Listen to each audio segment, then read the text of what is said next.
This video will hopefully help with some of the questions that you may have about the Momentum Notes quiz on Canvas.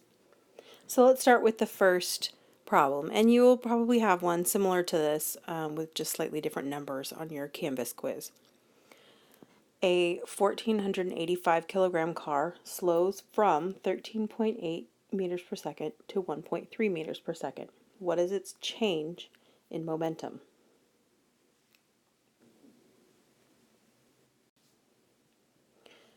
So we're looking for a change in momentum, so right away we know that our equation is going to be that delta P equals m times delta V. And remember that delta V is the same thing as VF minus VI. You're looking for how much did your velocity change. That's what the delta means. And you always go with your final minus initial. Where did you end at minus where did you start at? So if you look at what you have in the question here, you've got a mass, that's 1485. You've got 13.8. It's telling you that the car is slowing down from 13.8. So 13.8 is actually your VI. That's your initial velocity. And it's going to 1.3. So that's your VF. So we plug our numbers in here, and you've got your mass, 1485 kilograms, times your VF, 1.3 minus 13.8. So we know that our delta V is going to be negative, which means our momentum change is going to be negative as well. So now we have done this calculation, and our delta V is negative 12.5 meters per second. And now all we have to do is multiply. And so the answer to this question would be negative 18,562.5. And I know on the Canvas quiz, all you have to write is the number. But I always like to put the units in the practice, especially so that you recognize which units go with which one.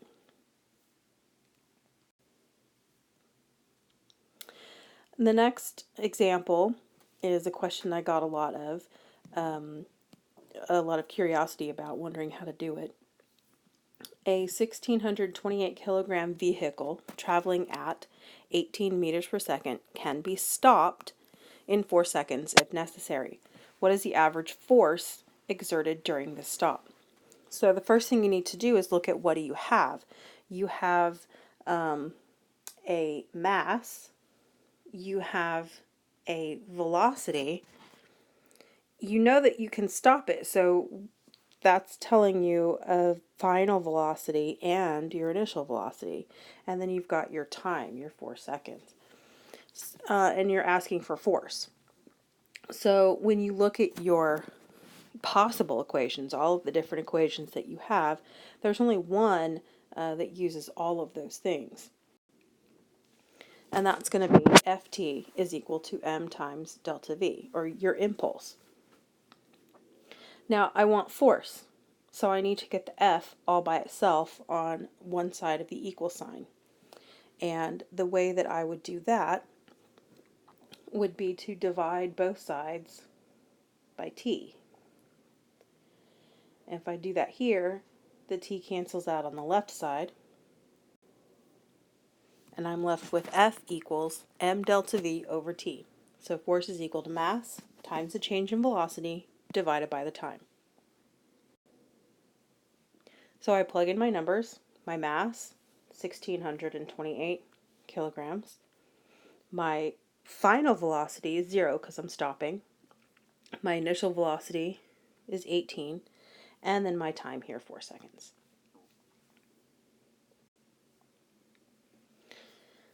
So when I actually plug these numbers in, negative 18 for my change in velocity, my delta V, times the mass of my vehicle, gives me negative 29,304 divided by my 4 seconds. So I have this much momentum that's changing over this much time. So how much force does that actually put on the car quite a bit, negative 7,326. And again, on the Canvas, I know that you'll just be putting in the number, but I like to put the units on the example questions as well. The third question that there were a lot of issues with is finding the change in velocity given all this information. So again, you have a mass, you've got a force, and you've got a time for a stop. So what I'm looking for specifically is the change in velocity. And we know that change in velocity is our delta V. So we're looking for an equation that has mass, force, time, delta V. And that brings us back to our same equation that we used in the last question. Only this time I want change in velocity by itself. And I want just change in velocity as one single piece. So what I need to do then is to divide both sides of my equation by m, by mass. When I do that on the right side, it cancels out. And it leaves me with force times time over mass equals delta V. Now I'm ready to plug in my numbers. So 195,269 newtons times my time with 0.243 seconds divided by my mass, 1686 kilograms. And here's my interim math here. My 47,450.367 Newton seconds divided by my mass, 1686 kilograms, tells me that my change in velocity is 21.8, or 28.1, excuse me, meters per second, 28.1. And in this case, it doesn't matter. We know normally if we're stopping, the velocity would be negative. We're going in a negative direction. But in this case, I'm just looking for the amount. How much did my velocity change? So it's going to be positive here just because I'm not looking for the direction. I just want to know how much.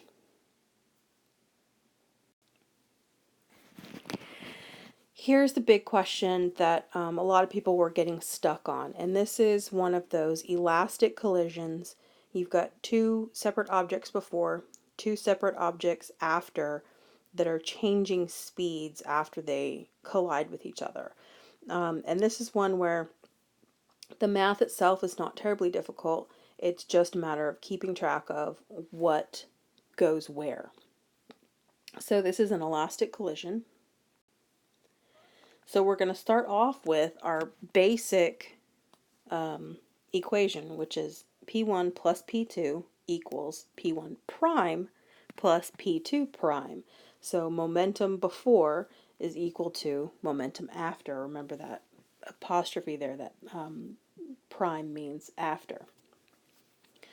Now, how do you find the momentum of each one? Same way you've been finding the momentum, which is mass times velocity.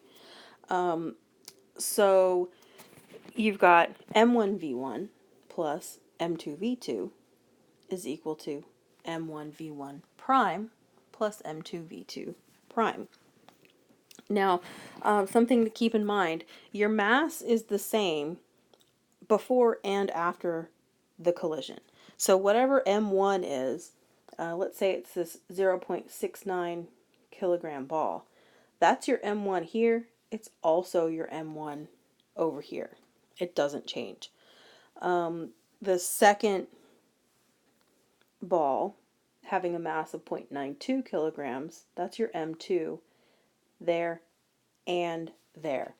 So you're using the same number just in two different places. Now you know that the first ball starts off at a speed of 0.36 meters per second. So that's your V1. You know that your second ball is rolling at 0.29 meters per second. So that's your V2. And then after the collision, you know that your second ball is moving at this speed, 1.03 meters per second. And so what you've got there is you're plugging in 7 out of those 8 variables right away. And all you have to do is just kind of pare it down, work it down to where you've only got the one left. So let's see what that looks like with all the numbers plugged into the right spots. Okay, there's our M1, there's our V1, here's our M2, here's our V2. M1, again, notice it's the same on both sides. We don't know what our velocity is, so that's why we keep our variable there. And then our M2, same number on both sides, and our V2. So all of the pieces that have mass and velocity, you can go ahead and multiply. You can find those momentums. It's this first piece on the right side, 0.69 kilograms times some kind of V1. You have to leave that as a whole piece. You can't do anything with it yet. You have to do all of your multiplying and adding and subtracting of everything else first. Then we can worry about that one. So multiply these two numbers and get 0.2484. Multiply these two numbers and get 0.2668. Again, leave the 0.69 times velocity alone. Don't do anything with it yet. Take these two numbers and multiply them together and you get 0.9476. Now, you want to combine your like terms. And your like terms in this case are your momentums. Momentum here, and momentum here. You want all three of those on the same side of your equal sign, so that you just have your variable left on the other side. So the first step is to combine our P1 plus P2. I want to know what that total is. And that's where we get this 0.5152 kilogram meters per second. Now we still need to combine our like terms because we need to move the P1 or P2 prime onto the other side. We need to take this number and move it over here. Because it's added on the right side, in order to move it, we have to subtract it. So you can see here I'm subtracting that amount from both sides. Now when I do that on the right, it cancels out. So when you plug this part into your calculator, you get negative 0.4324 equals 0.69 kilograms times some kind of velocity. Now you're ready to deal with that 0.69 kilograms. And because it's multiplied on the right, in order to get rid of it, up here in the corner now, you have to divide. So you take both sides of your equation, divide it by 0.69,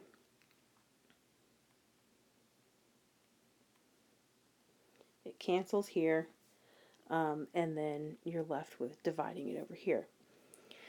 And when you plug that into your calculator, your final answer, I know it's long, it's not difficult, it's just a process, and you have to be patient and take your time. So your final answer here, negative 0.63 meters per second. And that negative is important. Yes, the negative definitely matters. It makes a difference. Because what that negative tells you is that now that 0.69 kilogram plastic ball, it's not rolling forward anymore. Now it's rolling backwards. It's collided with this other ball, and the collision was enough to send it going back in the other direction. So that negative definitely matters. All right, here's another collision question. In this case, Emily is running towards a rolling chair, and she gets to the chair, she jumps in, and she keeps on rolling in a straight line. So now we have two objects separate to start with, and then they're moving together as a single unit after this collision. So this is an inelastic collision where they stick together. So we're going to start with our basic equation, P1 plus P2 equals P1 plus 2. So the momentum of Emily plus the momentum of the chair is equal to the momentum of both of them rolling together. And we write that out as M1V1 plus M2V2 equals M1 plus M2 times V prime. So a single mass traveling at some velocity afterwards. When we plug in our numbers from our equation, it says Emily with a mass of 53 kilograms, so that's our M1 here and also here, is running at 1.5 meters per second, so that's our V1 over here, toward a 3.2 kilogram rolling chair, so that's our second object, that's our M2, 3.2 kilograms here and here. And it says that the rolling chair is at rest. Remember, at rest means not moving. So our velocity for our rolling chair is actually going to be 0, our V2. I want to know how fast it's going after Emily jumps in the chair. So we don't know our V prime yet. That's what we're looking for. And when you're at this stage right here, you're still doing the same thing that you've been doing. You need to find your momentum, and then we can deal with this over here.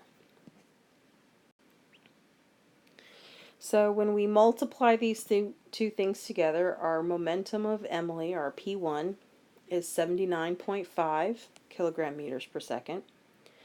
The momentum of the chair is 0 because the chair's not moving.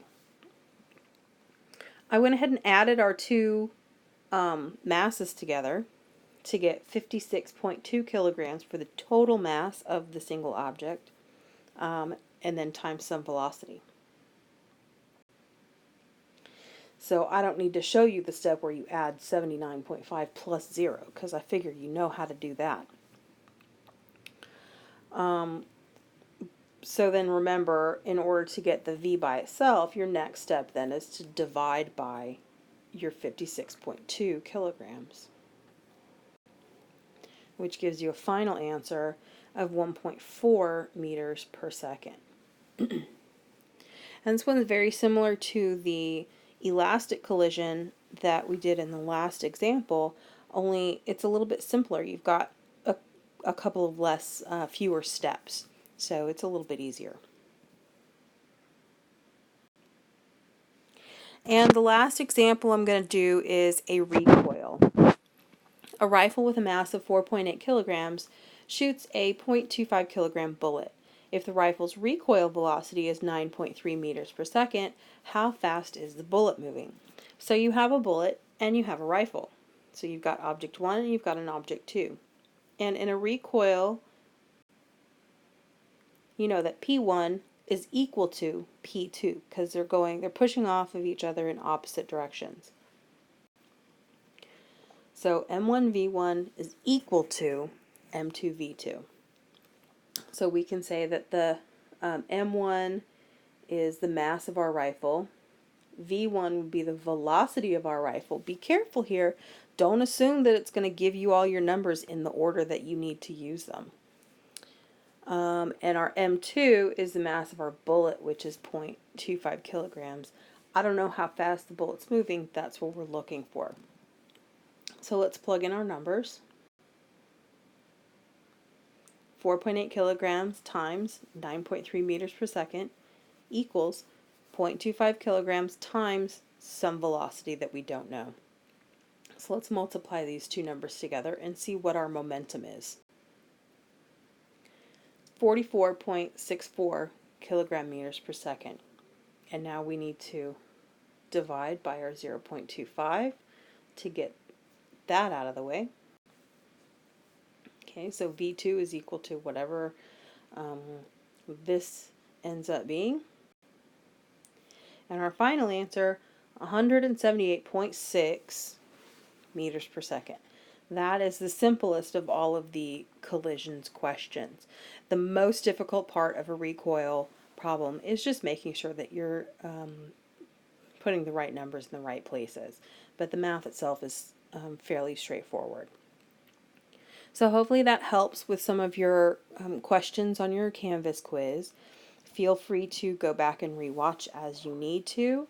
There is another video as well on the Unit 7 Canvas page that shows you how to actually just rearrange the equations without any numbers in them, and that might help as well. If you're having trouble remembering when to add and subtract and multiply and divide,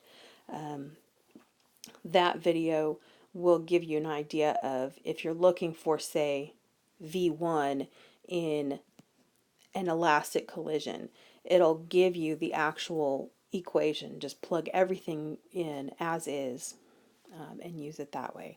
So that may be easier for some of you. For some of you, you may just prefer to use these equations as they are and plug in and solve as needed. So hopefully that helped. Good luck. Get your quiz done. You can retake it as often as you like, but you do need to get it done as soon as possible and with the highest score that you can. Let me know if you have questions. Go get it done.